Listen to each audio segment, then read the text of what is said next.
অপেক্ষা শব্দটা শুনতেই যেমন সুন্দর, ঠিক তেমনই শব্দটা শুনলেই মনের ভিতরে এক অদ্ভুত অনুভূতি জেগে ওঠে। কখনো এই অপেক্ষার হৃদয়ের মধ্যে আলোর ছবি আঁকে, একটা আশা, একটা ভালোবাসা, একটা নতুন শুরুর স্বপ্ন। কিন্তু অপেক্ষা শুধু আনন্দের নয়, অপেক্ষা হয় কখনো বিদায়ের, কখনো হয় বিষণ্ণতার।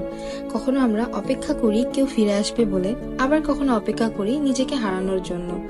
যে অপেক্ষায় ছিল অনেক কথা বলার, সেই অপেক্ষায় একটা নীরবতা নিয়ে আসে। সত্যিই তো, কে চায় দুঃখের অপেক্ষা করতে? কেউ না। কিন্তু যদি দুঃখ আসেও, আমরা অপেক্ষা করি তার শেষ হওয়ার। এখানে একটা কথা মনে পড়ে গেল, দুঃখ বিনা সুখ মেলে না। অপেক্ষা তো বুঝি সেই পথ যেখানে দুঃখের মাঝেও থেকে সুখের ভালোবাসা।